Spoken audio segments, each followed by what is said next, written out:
Yo guys, sup mga boy. So ito na yung part 2 sa hangin at ulan dito sa amin, no. So magtagalog sa takaron. Tagalog Bisaya ta. Or makasabot sa dangog. So ngayon guys ay update, no. So medyo malakas yung ulan, saka sinabayan pa ng hangin dito sa sa lugar namin sa Maribok ng Bohol. At ito yung sitwasyon guys, Ayan, medyo malakas pa rin yung hangin, dito din sa kabila. Ayan. Dito kasi na part guys,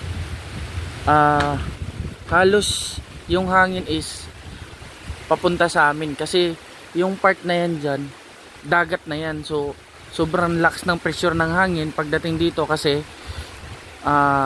dyan pa lang walang nakaharang, kaya yung bugso ng hangin dito talaga sa amin lahat, kaya medyo yung hangin ganyang kalakas. So yan siya guys, diba? So punta muna tayo sa likod, check natin kung ano pa bang mga, baka may nabuwal na saging o ano pa ba, kasi may saging dun sa amin sa likod namin. So tara, tingnan natin yun. So nandito na tayo sa likod guys, sa likod ng bahay namin. Ito talaga yung tapat ng dagat. So tingnan nyo guys, ayun, grabe yung hangin, di ba? Malakas yung hangin, oh. So sa mga oras na to guys, ganyan siya kalakas. Dito tayo sa gilid. So ayan, dito. Oo nga, may saging na buwal, oh. Ayun, oh. Hala, yari. May kuryente pa guys. May wire ng kuryente pala dito. Kapitan natin ang konti. Medyo maulan. Ayun, oh. Saging, oh. Putulin natin to kasi yung wire na nabaloktot na, baka maputol yan. Maulan na. Dito lakwa lang tayo ng sundang. Post lang natin to. So ito guys, naka-raincoat na ako kasi putulin natin yung tawag dito, saging. Sana walang kuryente to, no? Baka may ground dito.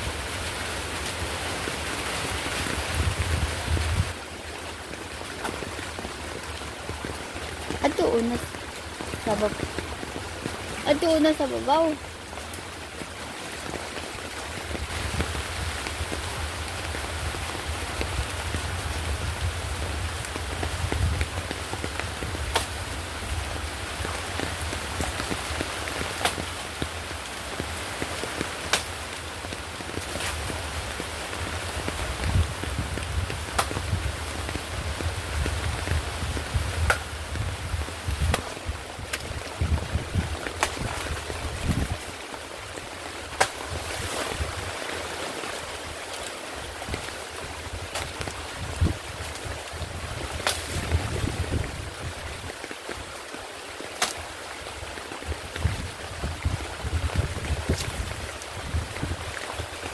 Pag kinay do na.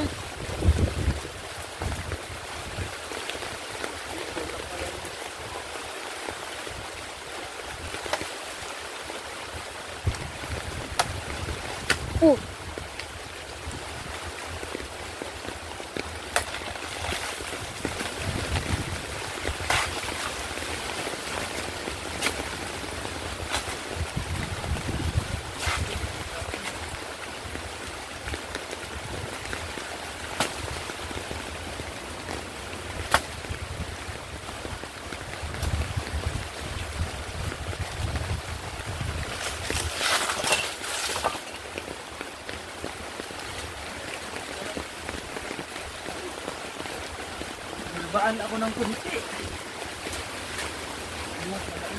Kina? Kina guys, natapos na rin. So Update na ako mamaya.